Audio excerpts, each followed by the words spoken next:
Assalamualaikum and hai semua. So, hari ni kita akan masuk topik yang baru, chapter 7. Topik dia adalah physical optics. Kalau ikutkan, ini adalah chapter terakhir untuk PDT, Fizik DP024, semester 2. So, topik yang terakhir. Alright. So, chapter yang terakhir ni adalah physical optics. So, apa beza chapter 7 dengan chapter 6? Chapter 6 adalah geometrical optics. Chapter 7 adalah physical optics. So, both are optics. So, optics ni sebenarnya refer to light. Okay, so kalau ikutkan the previous chapter, kita belajar tentang light rays yang reflect from the mirror, light rays yang reflect through the lens. So, dia ada pantulan dan pembiasan through mirror dan juga lens. Okay, so dia akan form image lah. So kita belajar tentang characteristic of image. Tetapi untuk chapter ini, physical optics masih lagi berkaitan dengan light, tapi kita akan bincangkan tentang another characteristics of light. Okay, so kita tahu light ni is actually a wave. So bila dia adalah bentuk gelombang, wave, jadi dia boleh berlaku diffraction. Diffraction in Malay adalah pembelauan, tak silap saya lah. Okay. So, diffraction of wave. Kita akan belajar juga interference of wave. Okay. So, kalau korang ingat lagi, korang pernah sebut perkataan constructive interference, destructive interference. So, itu adalah another properties of light yang kita akan bincangkan dalam chapter 7. Okay. So, first subtopic kita untuk chapter 7, 7.1 adalah Huygens principle. Okay, so Huygens ni actually nama orang. So dia yang discover this principle yang akan explain ataupun yang akan explain lah the behavior of light wave. Alright, so dia akan apa yang kita akan buat adalah kita akan follow this Huygens principle untuk tengok macam mana light wave tu undergo diffraction dan juga interference sebenarnya. Okay, so 7.1a, what is Huygens principle? Okay, so kita tengok dulu definition of Huygens principle so that kita boleh apply dalam plane wave dan juga spherical wave. Alright, so definition of Huygens. Apa principle tu, bagi tahulah apa yang dia state. So every point on a wavefront, okay, can be considered as a source of tiny wavelets that spread out in forward direction at the speed of the wave. So, dekat sini dia ceritakan tentang wavefront. So, apa yang dimaksudkan dengan wavefront? Wavefront tu adalah wave yang kita lukis lah. Ataupun dalam direct translation dia adalah muka gelombang. So, wave yang bergerak. So, kita akan lukiskan point on a wavefront. So, every point on a wavefront, dia akan consider as the source of a small wave. So, dia akan bentukkan satu gelombang yang kecil yang akan terus spread out in the direction of wave travel lah. Okay. So, next adalah the new wavefront is the envelope of all the wavelets. So, wavelet tadi adalah gelombang-gelombang kecil yang akan terbentuk disebabkan point on the wavefront tadi. So, bila kita combine all the tangent of the wavefront, bila kita combine all the tangent of the wavelet, dia akan form new wavefront. Okay, so macam mana yang dimaksudkan dengan wavefront, apa yang dimaksudkan dengan tiny wavelet, dan apa yang dimaksudkan dengan tangent of the wavelet. Okay, so selalunya gelombang kita akan lukiskan dalam bentuk ini. Okay, so gelombang lah. Wavefront, basically this is wavefront. Muka gelombang. Okay, so yang berbentuk spherical lah, part of the sphere, part of the curve kan. Alright, so apa yang dibuat adalah kita akan lukis point on every wavefront. Okay, kita lukis pada satu wavefront dulu. Okay, ni wavefront yang pertama. Okay, so kita akan lukis point. So the blue color is all the points on a wavefront. Dan apa yang jadi adalah setiap point tu dia akan bentuk tiny wavelet. So macam mana kita lukis tiny wavelet? Okay, so point yang pertama, okay, fokus kepada point yang pertama ni. So saya nak lukis satu wavelet yang berbentuk semicircle. Okay, kemudian point yang kedua, saya akan bentuk lagi another wavelet. bermaksud point tu adalah center of the semicircle. Okay, jadi dan point-point seterusnya kita akan bentukkan wavelets lah. So these are the tiny wavelet yang form, salah semicircle. These are the tiny wavelets yang form due to the point on a wavefront. Okay, jadi so bila kita dah ada all these tiny wavelet, so kita akan connect all the tangents of the wavelet. So tangent of all the wavelet will form the new wavefront. So that is the new wavefront. Okay, so kita kena faham point dekat mana kita kena lukis dan dekat mana wavelet yang akan form from the point, dan juga wavefront yang akan form that connects all the tangent of the wavelet. So itu adalah info berkaitan dengan Huygens principle. Macam mana kita nak form the new wavefront by using the Huygens principle. Okay, so kita apply sahaja information yang diberi, statement yang diberi daripada Huygens ni. Macam dia cakap tadi, point on the wavefront akan act as a source of tiny wavelets. So the new wavefront will envelop all the tangent of the wavelet. Okay. So alright. So kita pergi kepada wavefront yang pertama. Masa mana kita nak construct wavefront of a plane wave. Okay. Plane wave ni lebih simple compared to spherical wave yang kita lukis tadi. Okay. So macam mana saya nak lukis? First kali kita ada satu plane wave lah. Okay, so contoh saya lukis satu plane wave. Dua line untuk plane wave. Okay, so ni adalah plane wavefront. Jadi kita lukis point. Okay, contoh saya lukis point 1, 2, 3, 4. So saya lukis 4 point sahaja. So yang dekat diagram sebenar ni lah P1, P2, P3, P4 is the points on the wavefront. Okay, jadi apa yang kita buat kan, kita lukis the new wavelet. Okay, so semicircle. Semicircle So point pertama sepatutnya dia kena sama besar lah. So korang kena kompas. Point kedua, point ketiga dan point keempat. Okay, so these are the sources of tiny wavelets. So saya labelkan sedikit. So ini adalah wavefront. Okay, and then ini adalah wavelets. Okay, wavefront, kita lukis point on the wavefront, kemudian dia akan act as a source of tiny wavelets, kemudian kita connect all the tangent of the wavelet, dia akan form the new wavefront. So, itu adalah new wavefront. So, as simple as that je untuk kita lukis the new wavefront. Macam mana kita nak tunjukkan wave bergerak by using the Huygens principle. Okay. So dalam silibus kita actually kita tak fokus kepada lukisan, tetapi kena ingat cara untuk lukis new wavefront is based on Huygens principle. Okay.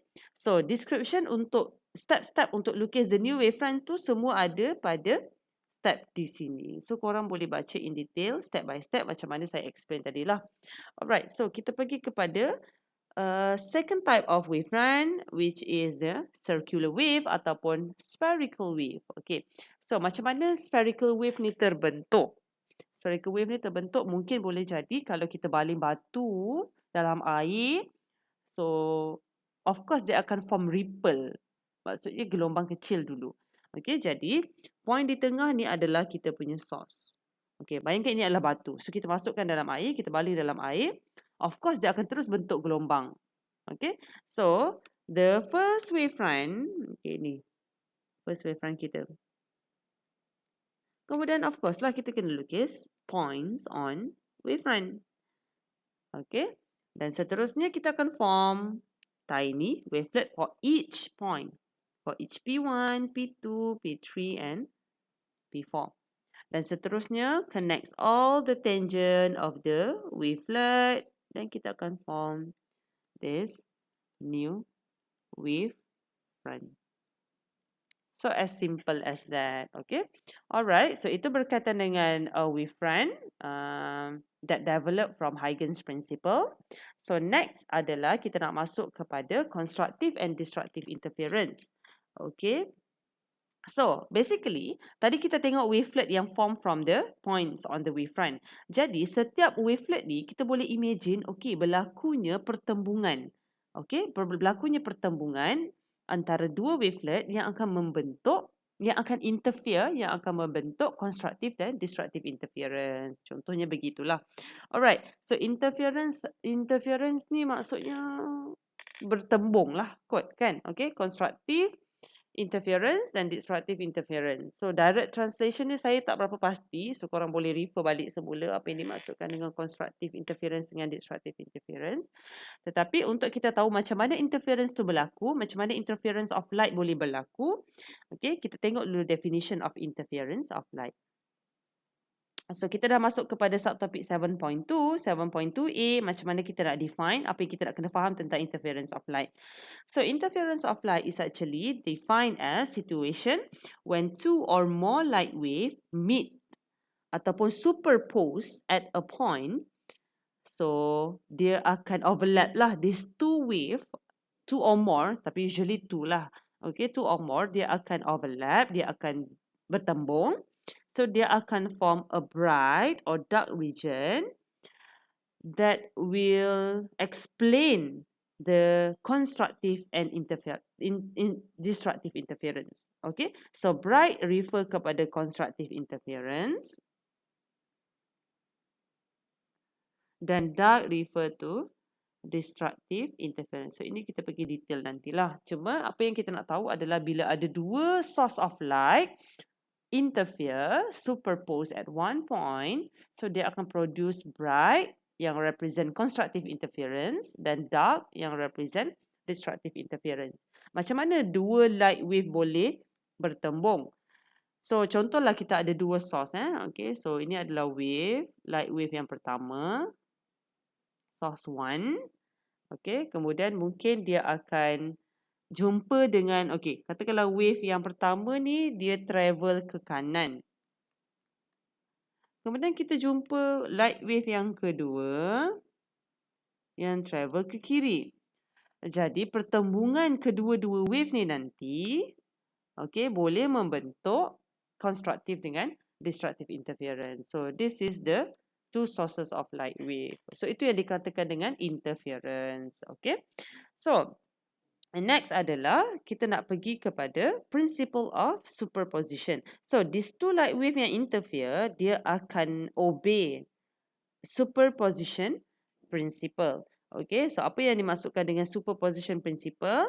Okay, the resultant displacement at any point is the vector sum of the displacement due to the two light waves. So displacement yang kita maksudkan dekat sini adalah the amplitude.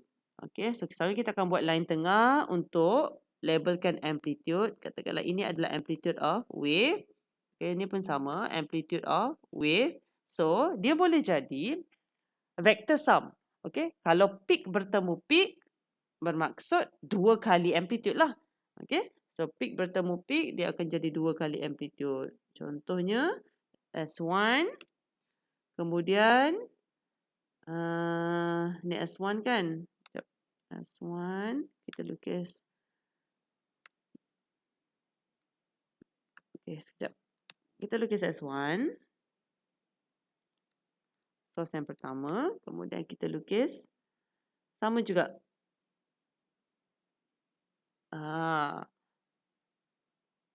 Okay, kena overlap lah kan? Okay. Okay. So, okay, bila kita tengok dekat sini, kita fokus dekat line ni, point ni, these two wave, S1 dengan S2, dia overlap. So, dekat sini peak bertemu peak bermaksud vector sum dia orang akan jadi dua kali amplitude. Okay, tetapi kalau peak bertemu throw, dia akan jadi zero. Vector sum dia akan jadi zero sebab peak cancel dengan, bayangkan positif negatif lah atas dan bawah. Okay, contohnya seperti ini.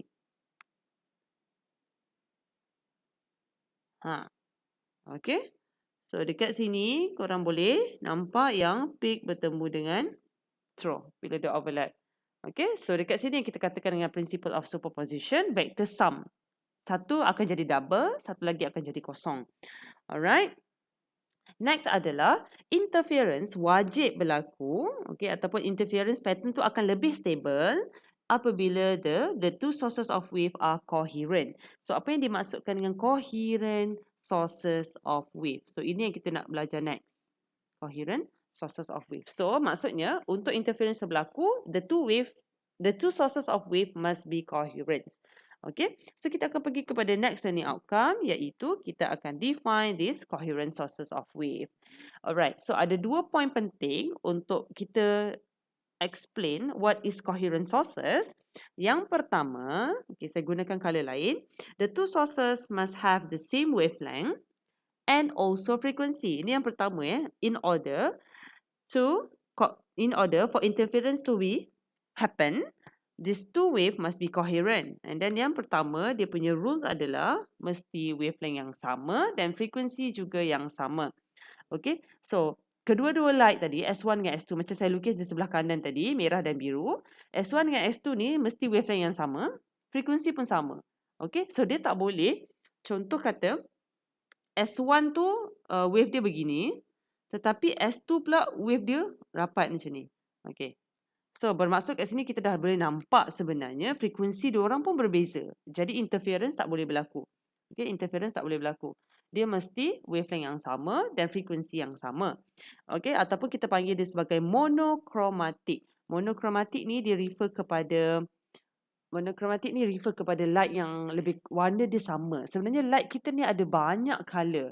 Kalau pernah dengar, white light dia boleh disperse into colors of rainbow bila kita pancarkan pada glass prism. Okay, so korang boleh nampak the rainbow color of light, merah, biru, kuning, hijau yang akan represent different wavelength of wave. Okay, so bila wavelength panjang gelombang tu berbeza-beza, warna pun berbezalah. Tapi kalau frekuensi ataupun lambda dia sama, jadi kita akan kata monochromatic. Warna light tu akan sama. Usually akan samalah. Alright, so next adalah point yang kedua. Kita akan kata the two sources must have constant phase difference between them.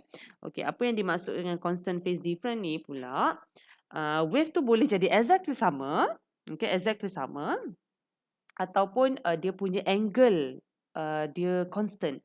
Okay, so contoh lagi yang saya boleh bagi tahu. Okay, kalau kita tengok pada contoh di sini sekarang. Okay, contoh di sini sekarang. Perbezaan angle source 1 dan source 2 sekarang adalah berapa? Perbezaan dia, angle dia mungkin 180. Okay, sebab pada position ini, yang biru angle dia kat sini, yang merah angle dia di bawah. So, yang lain pun sama, dia punya perbezaan angle dia sentiasa 180. Okay, so itu adalah dimaksudkan dengan constant phase difference.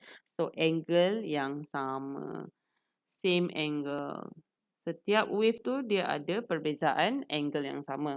Okay, so 2 point penting untuk interference berlaku, wave tu mesti coherent. So, apa yang dimaksudkan dengan coherent? Coherent adalah frekuensi yang sama dan wavelength yang sama. Dan yang kedua, dia ada constant phase difference. Okay. Alright, so next adalah learning outcome seterusnya. Kita nak state the condition for interference of light. Okay, so tadi kita ceritakan apa yang dimaksudkan dengan coherent. And then, yang kali ni kita nak tahu macam mana interference tu boleh berlaku. Macam saya cakapkan tadi, interference boleh berlaku apabila the wave coherent. So, the two wave is coherent sources.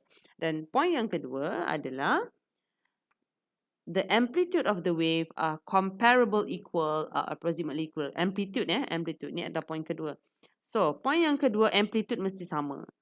Okay, so ini interference kena berlaku. Okay, so this is the condition of interference of light. Interference hanya boleh berlaku apabila yang pertama, the two sources of wave are coherent. Maksud coherent tadi yang kita explain di atas tadi. Dan yang kedua, amplitude of these two wave mesti sama. So, baru kita boleh kata, kalau peak bertemu peak, amplitude dia double.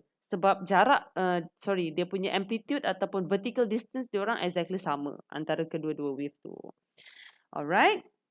Dan seterusnya kita pergi kepada constructive dan destructive interference. Okay, so ini adalah based on the superposition of the wave. So learning outcome seterusnya 7.2D, constructive and destructive interference for in-phase and anti-phase sources.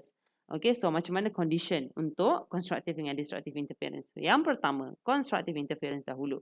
Okay, so ini adalah source 1, ini adalah source 2. Kita tambahkan kedua-dua source ni. Okay, so kalau kita nampak dekat sini, dia punya wave exactly sama.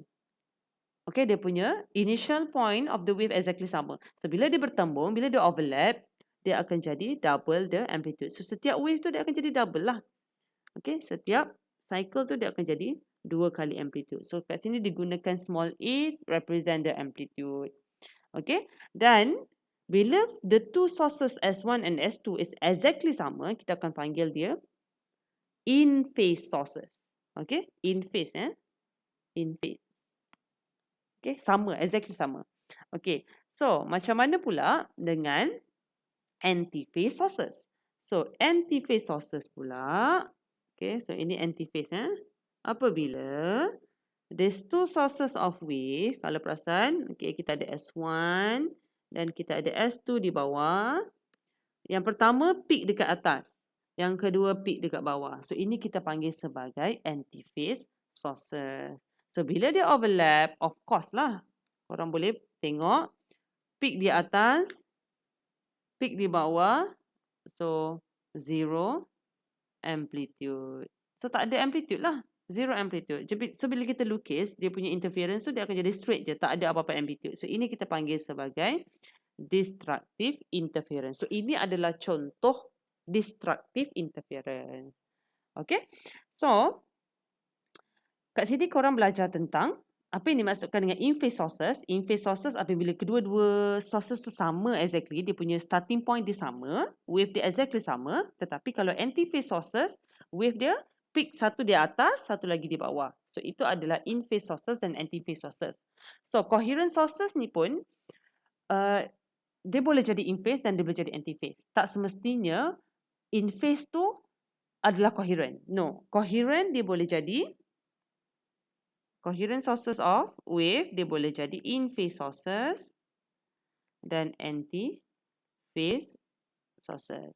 Dan in-phase sources juga boleh berlakunya constructive interference seperti mana yang kita tunjukkan dalam diagram ini. Ini adalah constructive. Tapi kena ingat, in-phase pun boleh jadi destructive. Cuma saya tak tunjukkan dalam gambar ni lah. Okay, tapi kita akan tengok detail nanti. Sama juga anti-phase sources, dia boleh jadi constructive interference dan destructive interference. Jadi, yang saya tunjuk diagram ni adalah contoh destructive interference untuk anti-phase. So, ni contoh sajalah yang mana constructive dengan destructive interference according to the coherent sources in phase dan anti-phase. Okay, so dari segi definition untuk constructive interference, reinforcement of amplitude, maksudnya hasil tambah the vector sum of amplitude that will produce a bright fringe, ataupun kita panggil dia maximum juga. Bright maksudnya maximum. Okay, so constructive macam saya kata dia double the amplitude, reinforcement of amplitude yang akan produce constructive interference lah ataupun bright fringe. Kalau destructive interference pula, total cancellation of amplitude. Macam saya kata amplitude dia kosong. That will produce dark fringe ataupun kita panggil dia sebagai minimum. So ini adalah just information awal ataupun information awal lah yang awak kena faham tentang constructive dengan destructive. Dan constructive memang refer kepada bright dan destructive refer kepada dark. So far itu sahaja untuk video first ni. Okay, so nanti saya akan minta awak buat something lah daripada video ini. Alright, thank you.